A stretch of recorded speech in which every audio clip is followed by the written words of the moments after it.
দেখেন সাহাবা কিরামদের ভিতরে আল্লাহ তাআলা তাদেরকে ইখতিয়ার দিয়েছিলেন, ইখতিয়ার বাস্তবায়ন করার সুযোগ দিয়েছেন, কিন্তু তারা তাই করেছে, নিজের জানার ভয় করেন নাই। দুইজন সাহাবী, একজন সাহাবী সাদ ইবনে আবি ওয়াক্কাস রাদিয়াল্লাহু তাআলা আনহু, আর একজন সাহাবী আব্দুল্লাহ ইবনে জাহাশ রাদিয়াল্লাহু তাআলা আনহু। এই দুইজন সাহাবী উহুদের যুদ্ধের ক্ষেত্রে যখন তারা রওনা দিলেন, উহুদের যুদ্ধে তারা অংশগ্রহণ করবেন, এই মুহূর্তে তারা দুইজন পরামর্শ করে আমরা জিহাদের ময়দানে যাওয়ার আগে আমরা আল্লাহ তাআলার কাছে দোয়া করি, দরখাস্ত করি। একজন আমরা দোয়া করব, প্রকাশনা করব, আমি যা বলে কিন্তু তুমি শুনতে পারবা না, কিন্তু তুমি সাথে সাথে আমিন আমিন বলে যাইবা। আমার অপরজন যখন দোয়া করবে তখন সে মনে মনে দোয়া করবে, অপরজন শুনবে না, শুধু সে শুধু আমিন আমিন বলবে। এবার সাদ ইবনে আবি ওয়াক্কাস রাদিয়াল্লাহু তাআলা আল্লাহ তাআলার কাছে হাত বাড়াইলেন, আল্লাহ তাআলার কাছে দোয়া করেন, আল্লাহ আমি জিহাদের ময়দানে যাওয়ার জন্য আমি বাড়ি থেকে বের হয়েছি, রওনা দিয়েছি, উহুদের ময়দানে আমি জিহাদ করার জন্য যাইতেছি। আল্লাহ আপনি আমাকে শরীরের ভিতরে এমন শক্তি দান করেন, এমন বল দান করেন যেন আমি কাফেরদেরকে প্রতিরোধ করতে পারি, কাফেরদের ভিতরে যারা বড় বড় লিডার আছে যারা, তাদেরকে আমি যেন হত্যা করতে পারি। এভাবে সে আল্লাহ তাআলার কাছে দোয়া করতেছে, আল্লাহ আর যেন আমরা সেই জিহাদের ময়দানে যেন জয় করতে পারি এবং তোমার কালেমাকে যেন বলন্দ করে আমরা যেন বিজয় লাভ নিয়ে আসতে পারি এবং গনিমতের মালগুলো যেন মদিনায় প্রবেশ করতে পারি। মদিনার ভিতরে যারা অসহায়, যারা মিসকিন যারা রয়েছে, ওই গনিমতের মাল দ্বারা যেন তারা উপকৃত হয়। এভাবে সে তার ব্যক্তগুলো করার পরে এইদিকে আব্দুল্লাহ ইবনে জাহাশ রাদিয়াল্লাহু তাআলা শুধু আমিন আমিন বলেন। আবার এবার যখন সাদ ইবনে আবি ওয়াক্কাসের দোয়া শেষ, এবার আব্দুল্লাহ ইবনে জাহাশ রাদিয়াল্লাহু তাআলা আল্লাহ তাআলার কাছে দোয়া করে, ও আল্লাহ আমাকে জিহাদের ময়দানে শরীক করার পরে, আমাকে জিহাদের ময়দানে শরীক করার পরে আপনার বান্দাদের ভিতরে থেকে, মুসলমানদের ভিতরে থেকে অনেক মুসলমান তো এই জিহাদের ময়দানে তারা শাহাদাত বরণ করবে, ও আল্লাহ আমাকে ওই শহীদদের ভিতরে অন্তর্ভুক্ত করিও, আমাকে ওই সমস্ত শহীদদের ভিতরে অন্তর্ভুক্ত করিও আল্লাহ, যাদেরকে কাল কিয়ামতের ময়দানে আপনি তাদেরকে বিনা হিসাবে জান্নাত দিবেন, আমাকে ওই সমস্ত শহীদদের অন্তর্ভুক্ত করিও। আয় আল্লাহ আমাকে যেন এভাবে শাহাদাত বরণ করা হয়, আমার হাত যেন ওই কাফেরের বাচ্চারা যেন কেটে নিয়ে যায়, আমার চক্ষু যেন উঠায় নিয়ে যায়, আমার পা যেন উঠায় নিয়ে যায়, আমার হাত যেন তারা কেটে ফেলে। আয় আল্লাহ কাল কিয়ামতের ময়দানে যখন, হাসরের ময়দান যখন কায়েম হবে, আয় আল্লাহ আমাকে যেন ওই সমস্ত মুসলিমকৃত শাহাদাত বরণকারী সাহাবীকারীদের যেন আমার নামটা উঠানো হয়। সাইয়্যিদুশ শুহাদা আমির হামজা রাদিয়াল্লাহু তাআলা আনহুর মতো যেন আমাকে উঠানো হয়।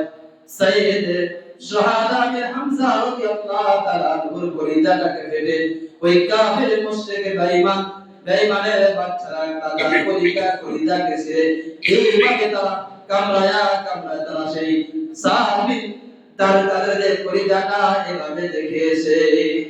সাইয়্যিদুশ শুহাদা আমির হামজা রাদিয়াল্লাহু তাআলা আনহুর কলিজাটাকে যেভাবে তারা এভাবে তাজা কলিজাকে এভাবে ছিঁড়ে যেভাবে তারা খেয়েছে, আয় আল্লাহ আমাকে ওই সমস্ত মাসলাকৃত সেই সাহাবী শাহাদাত বরণকারীদের ভিতরে আমাকে অন্তর্ভুক্ত করিও। এভাবে তারা নিয়ত করে যখন জিহাদের ময়দানে শরীক হয়ে গেলেন, আল্লাহ রাব্বুল আলামিন উভয়ের দোয়াকে আল্লাহ তাআলা কবুল করেছেন। সাদ ইবনে আবি ওয়াক্কাস গাজী হয়ে যে ফেরত আসলেন গনিমতের মাল নিয়ে, আর আব্দুল্লাহ ইবনে জাহাশ রাদিয়াল্লাহু তাআলা আনহু ওই সাইয়্যিদুশ শুহাদা আমির হামজা রাদিয়াল্লাহু তাআলা আনহুর মতো মুসলিমকৃত সেই শাহাদাত বরণকারীদের অন্তর্ভুক্ত হয়ে গেলেন।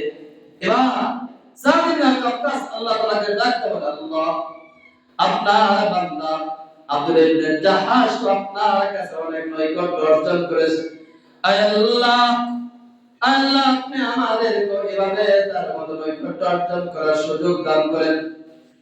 তারা তো নিজের জানের কোনো মহব্বত করে নাই, নিজের মালের কোনো যে ভরসা করে নাই, তারা শুধু আল্লাহ তাআলা তাদেরকে ইখতিয়ার দিয়েছেন, ইখতিয়ার বাস্তবায়ন করার সুযোগও আল্লাহ তাআলা তাদেরকে দিয়েছেন। কিন্তু তারা তো এই কাজটা তো তারা সেই বাস্তবায়ন সেটা যে দেখায় দিয়ে গেছে, দেখাইছে কিনা? আল্লাহ তাআলা তাদেরকে ইখতিয়ারও দিয়েছেন, ইখতিয়ার বাস্তবায়ন করার সুযোগও দিয়েছেন, কিন্তু তারা তাই করেছে। কিন্তু আজকে আমার আপনার ঈমান আর আমলের এত দুর্বল অবস্থা, আমরা দোয়া করে দোয়া কবুল হয় না। একদিয়া দোয়া একদিক দিয়া দোয়া করে আর দিক দিয়া চিন্তা করি কার মালটা কিভাবে নেওয়া যায়, কার উপরে কিভাবে জুলুম করা যায়, কার উপরে কিভাবে অন্যায় করা যায়। এই জন্য আমাদের দোয়াটা শুধু কান পর্যন্ত বসে, আমাদের দোয়া আল্লাহ তাআলা কবুল করে না। আমরা এত কিছু করি কিন্তু আমাদের এইগুলো দোয়াগুলো কবুল হয় না কেন? অবশ্যই আমার জামার ভিতরে সমস্যা, আমার নামাজের ভিতরে সমস্যা, আমার ইবাদত বندگির ভিতরে সমস্যা, যেগুলোর কারণে আমার নামাজটা আমার দিকে পুরাতন কাপড়ের মতো নিক্ষেপ করে দেওয়া হয়। এই জন্য তো আমার নামাজ কবুল হয় না, আমার দোয়া কবুল হয় না। আমরা কেমন বান্দা হলাম একটু ভয় করি না। আমার জিন্দেগি তো একটা সেকেন্ড করো বিশ্বাস আমার কাছে না, আমার কাছে নাই, আমার কাছে নাই, আমি জীবনের গ্যারান্টি দিতে পারবো না। কিন্তু সেই জিন্দেগিকে চালানোর জন্য মানুষের মাল আমি আত্মসাৎ করি, হারাম খাই, সুদ খাই, ঘুষ খাই, ইত্যাদি খাই। একবার চিন্তা করে দেখেন এই জিন্দেগি আপনি কোথায় ব্যয় করবেন, আপনার জীবনটাকে আপনি কোথায় নিয়ে যাবেন। একবার চিন্তা করেন যে হারাম মাল উপার্জন করে আপনার সন্তানের মুখে খাবার দিতেছেন, ওই সন্তান তো কাল কিয়ামতের দিন আমার আপনার বিরুদ্ধে সাক্ষী দিতে থাকবে। ইয়াউমা ইয়াফিরুল মারউ মিন আখি ওয়া উম্মিহি ওয়া আবি ওয়া সাহিবাতিহি ওয়া বানিহি লিকুল্লি ইমরিইন মিনহুম ইয়াউমা ইযিন ইউগনি। আমার আপনার বিরুদ্ধে কোনো সাক্ষী দিতে থাকবে, আমার বেবি বাচ্চা কেউ আমাকে একটা নেকি দিয়ে পার করবে না। এই জন্য সাবধান, সাবধান। আমার জীবনের আমার গ্যারান্টি আমার কাছে নাই, আমার জীবনের চাবিকাঠি আমার কাছে নাই। আমার জীবনটা যেন হারাম কাজে যেন পরিচালিত না করি, আমার জীবনটা যেন অন্যায় কাজে যেন পরিচালিত না করি। আল্লাহ তাআলার কাছে তওবা ইস্তিগফার করেন, দোয়া করেন এবং মানুষের মাল যদি আত্মসাৎ করে থাকে ওই সমস্ত ঋণকে এখনই পরিশোধ করেন। কিন্তু নিঃশ্বাস শেষ হওয়ার পরে ঋণ পরিশোধ হবে আমার আমল দিয়ে, তখন আর আত্মসম্পত্তি হবে না। এই জন্য আল্লাহ তাআলা আমাদের জিন্দেগিটা যেন আমলযুক্ত জিন্দেগি দান করে, আল্লাহ তাআলা আমাদের জীবনটা যেন আমাদের ঈমানওয়ালা জিন্দেগি দান করে। এটা বেশি বেশি করে দোয়া করতে, আল্লাহ আমাকে আমি ঈমানওয়ালা জিন্দেগি দান করেন, আমাকে সৎ পথের প্রতীক হিসেবে কবুল করেন, আমি যেন কোনোদিন মানুষের অন্যায় অবিচার না করি। আল্লাহ তাআলা আমাদের জন্য সকলকে যেন সঠিক পথে পরিচালিত হয়ে আল্লাহ তাআলার গোলামি করার জন্য আল্লাহ তাআলা আমাদের সকলকে কবুল করেন। আলহামদুলিল্লাহ।